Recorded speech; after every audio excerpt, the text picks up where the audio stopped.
All right, so here we go. Yes, we have a very big dev update. Tons of brand new information here about Season 1 Invasion, plus our first look at Hailey's abilities. As you can see, they're looking really, really cool. That one looks really cool, especially.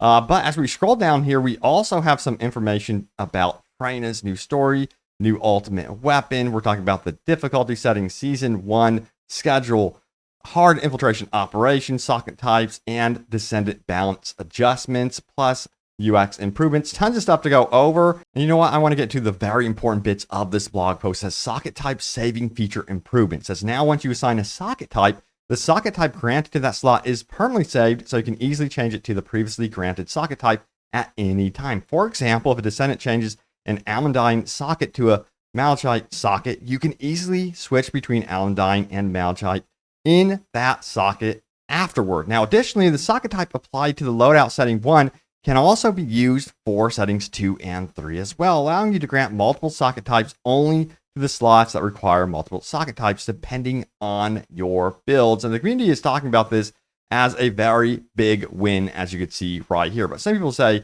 would have liked if you were able to change a socket type at no cost, since we already hit 40 and use a catalyst for it. Yeah, but again, this is a free to play title. But yeah, still, this is better than nothing for sure. And it's interesting because Season 1 is going to have a schedule. It says all content will be updated sequentially during the Invasion season. So it says August 29th is going to be our first update, of course. It's going to be this new Descendant Hailey and Hailey skins, Invasion Dungeon, Inversion Reinforcement Progression System, Invasion Season Battle Pass, and Ultimate Weapon Excava. But September 26th is the second update. We're going to be getting the new Intercept Battle Deathstalker, Ultimate Weapon Frost Watcher, and the new Ultimate Skins and Ultimate Descendant exclusive spawn events. And then Ultimate Freyna is going to be releasing on October 30th as the third update with Freyna exclusive story, Ultimate Freyna modification modules, Hailey modification modules, new Ultimate modules, and highest difficulty infiltration operations and ETA 0. So yeah, we're going to have an interesting schedule there. But let's continue reading the blog post here. It says Carl's new weapon. Carl has prepared a new tactical weapon for revenge. This tactical weapon, forged from the ancestors' technology discovered by Amon, is the Vulgus' Legion's new strategy against the Descendants. This is a very cool shot right here. Then it says, when the invasion season begins, the invasion event will occur daily in 2 of the hard infiltration operation dungeons.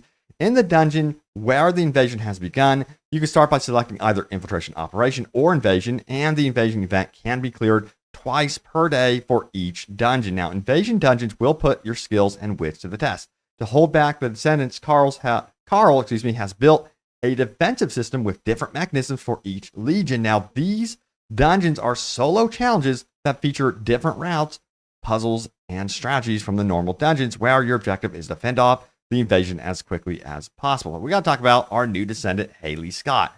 Once a guerrilla unit supply soldier who gained fame as a legendary sniper, Hailey is now the newest member of the Descendant Corps. Not only can she take out enemies from a distance with her anti-material sniper cannon, she can also rapidly decrease her body temperature to spew chill when emotions run high. Now, while Hailey is an admirer of Viessa, who can manipulate chill at will, and is a cold-blooded sniper on the battlefield, she's also a warm-hearted hero who loves to make snow crystals and bring smiles to children's faces. Now, also, here is some cool looks at her abilities. We have Cryo Round, instantly fires a Cryo Round that automatically tracks the enemy, deals damage, and inflicts Cryo, which deals additional damage along with Hailey's firearm damage. Then we have this one right here. This one looks really cool. Storm Snare fires a freezing beam that unleashes a chill vortex around you and knockbacks enemies. Inflicts Cryo on enemies that take damage. Ooh, this one looks really, really freaking cool.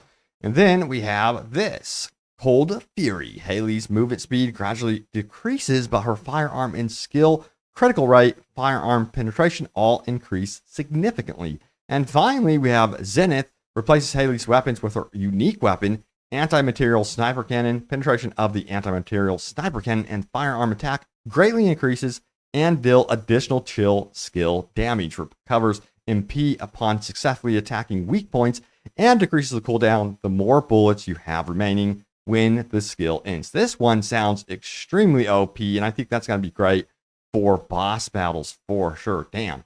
Now, we have Inversion Reinforcer for season progression. So what is this? Descendants experienced a change in their arc as they've come into contact with Ironhearts multiple times. Their arc began to draw energy from a destroyed Ironheart.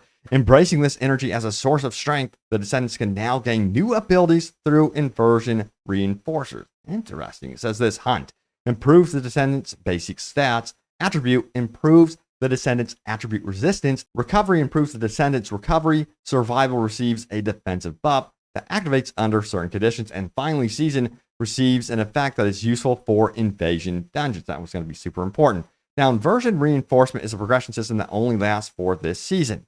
You can learn the inversion reinforcement effect using the Ironheart particle, which can be earned by clearing invasion dungeons or being active in the hard difficulty fields. You can choose 3 of the effects that have been unlocked. When you unlock all 4 of the effects in a line, you automatically acquire that line's collection effects. Now, collection effects are passive effects that are always applied during the season. This means that if you unlock all inversion reinforcement effects, you can utilize 3 selected effects and 5 collection effects from each line in battle. So this is going to be something that you're definitely going to want to pursue and activate. But what about Freyna? Freyna Awakening Ultimate Freyna. So still trapped in the day of Room 0 incident, Freyna's trauma has stopped her time. In Season 1, we follow the story of Freyna, who continues to grieve alone. In the Descendants exclusive story, you'll explore the inner mind of a crestfallen hero who is trapped in guilt and self-hatred for surviving alone after failing to save her love and comrades. This one sounds intense. It says, will she be able to overcome her trauma? You will then get to meet Ultimate Freyna, who broke through her limits. There are also exclusive modification modules for her. Now, future Ultimate Descendants will be added with the seasonal updates, and as the Descendants stories and the First Descendants lores expand after Season 1 Ultimate Freyna, the next update to the Ultimate Descendants will launch sequentially, starting with the initial Descendants to join course. Okay, but check it out. We have our new ultimate weapon, not looking too shabby right there. Excava is a powerful and versatile ultimate weapon. This assault rifle arrives with this update. Now, also acquirable as a free battle pass reward, Excava charges voltage when attacking enemies and uses the charge voltage to fire energy grenades. Hey, it's great to see that's actually a free battle pass reward. Now, Frost Watcher says this: acquirable through gameplay, this scout rifle reduces an enemy's chill resistance and increases your chill skill damage each time you hit the enemy at long range. It's a perfect weapon for Viessa or Hailey, who uses chill attribute skills. Now, the looming threat over Ingress. Death Stalker intercept battle. The Colossi still threatens Ingress from behind the dimensional wall, and it's time to meet the most powerful Colossus of Season 1, Death Stalker. It goes on to say, Death Stalker emerges from the darkness and unleashes attack based on poison and fear, stalking the Descendants in the darkness of the void. Death Stalker is more formidable than any other Colossus you've intercepted. You must jump back into the void to protect Ingress from this menace, solve the mystery shrouded in the dark, and intercept Death Stalker. Dear God. All right, so highest difficulty infiltration operation and ETA 0. Let's talk about it. In Season 1, the highest difficulty on the infiltration operation will be added. It's a proving ground to test and polish your optimized builds, form a team, or challenge yourself to more difficult infiltration operations in public matchmaking. Prove the strength of the Descendants and acquire loot that can only be obtained in more difficult infiltration operations. Nice. So, new difficulty. Along with this, a mysterious merchant, ETA 0, visits Albion. Every time he visits, he shows up with a variety of products that can be purchased with exclusive currency. With each visit, he brings different products. Since he visits Albion with blueprints for Descendants and ultimate weapons, and occasionally hard to find consumables, don't miss out on visiting ETA 0. So yeah, new merchant to offload our inventory, but a lot of you guys also want to see more inventory management updates. Hopefully that comes with Season 2. Now, we also have additional improvements applied to Season 1. Finally, here's the news on the improvements that will be applied to Season 1 on August 29th. Void Fragment and Fusion Reactor Loop improvements has been improved so that playing Void Fragments once on hard difficulty now grants enough Void Shards to use the Fusion Reactor once. Consequently, the amount of Void Shards reward in special operations has been increased. Additionally, Void Shards required for the Fusion Reactor have been consolidated into a single type. Now, the same type of Void Shards will drop from both Void Fragments and the Fusion Reactor within the same battlefield. This change enhances the convenience of farming Void Shards and optimizes the monster placement for the representative Void Fragments of each attribute. Finally, the Fusion Reactor now requires Void Shards when using the reconstructed device rather than at the start of the mission. This adjustment ensures that void shards are not consumed if you accidentally enter the fusion reactor. Some very nice quality of life changes right there, going in the right direction. Now, also, we have hard infiltration operation improvements. As previously announced, random options, will be replaced with preset selections. The preset offer 3 options: 0%, 125%, and 250%. And descendants who choose the same preset can play together in public matchmaking. In addition, to prevent the number of types of matchmaking pool from growing indiscriminately, descendants who select the same infiltration operation will now be matched together regardless of their selected rewards. Instead, the global effects that were applied based on the selected rewards will be removed. Now, lastly, the timed occupation mission will be removed from hard infiltration operations and replaced with the extermination battle, where the time can be reduced based on the descendant skills. So some cool things going on with difficulty, which I think some of you will appreciate since you are feeling probably pretty OP and you want to have a challenge. Now, we went over socket types improvements in the beginning of the video. Now, Jaber's turret has been improved to apply stats such as skill power modifier and additional attack, and will be able to enhance by descendant modules. Now, additionally, Jaber's turret sync skill has been adjusted to apply to the turret Jaber has summoned, and if the turret engineering modification module is equipped, the summon turret has been improved to create an area. What's going on with Blair? Blair's Pitmaster skill has been improved to have a more enhanced effect based on the number of flame zones. The duration of Blaze Up skill has been increased, and the MP cost has been reduced. When using the Extinguish skill, the flame zone will no longer be retrieved. Instead, the Taste of Aggression effect will stack based on the number of flame zones. The damage of the Burn Taste skill has been increased, and a skill button input feature has been added to allow canceling the skill mid-use. Additionally, the max stacks of the Incendiary Bomb modification module has been increased, and the performance of the Deadly Cuisine skill has been enhanced when the Classical Chef module modification is equipped. So some buffs there, right there. Now, Ajax, Orbital Barrier, and Hyper Cube skills are now affected by attribute resistance, making them stronger. The body enhancement modification module increases HP, defense, and shield. And when using these skills, void energy will always recover to 100%, allowing the use of enhanced skills more often. Additionally,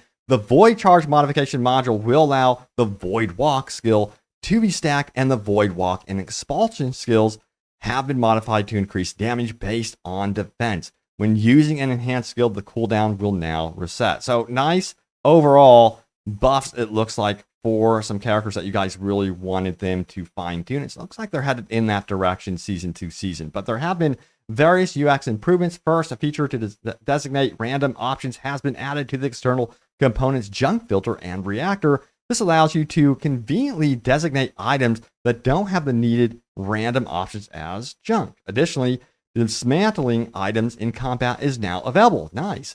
And also, the shapes displayed to show you preferred item attachments can now be designated using a variety of shapes, enabling you to manage them with different shapes according to their uses. A favorites feature has been added to the research menu, and the acquisition information of the applied item will now be shown on the map. And then other updates include additional improvements to the icon information display that was included in version 107, a feature to disable voice playback during hard missions, the addition of visual information to the encrypted vault, and various other improvements.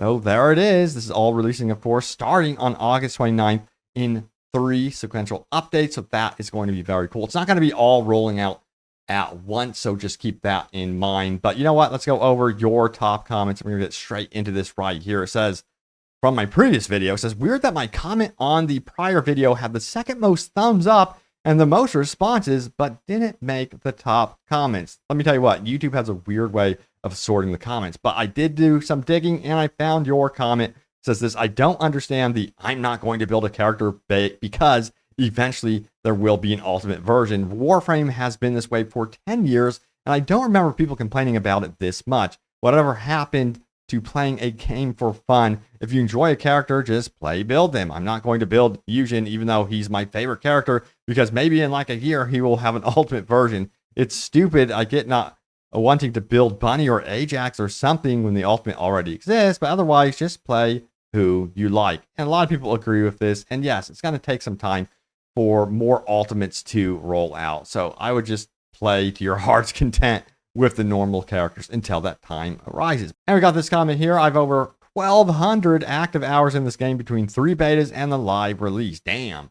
The RNG can be brutal at times and often feels as if your stabilizers have no effect. What makes the grind unbearable at times is when you have cracked 50 plus materials for a piece and still have yet to get it when your friends have it 3 or 4 times over. Definitely wish we had the Warframe Relic share opportunities. Yeah, another system that you guys want from Warframe. And you guys would know 1,200 active hours there is extremely impressive.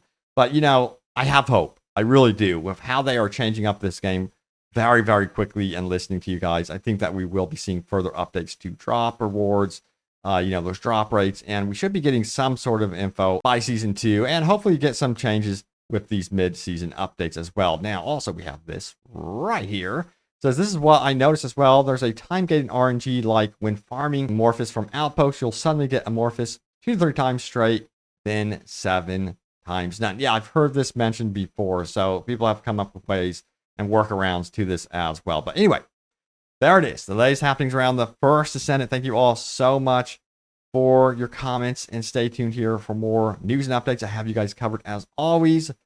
I will see you all next time. Take care.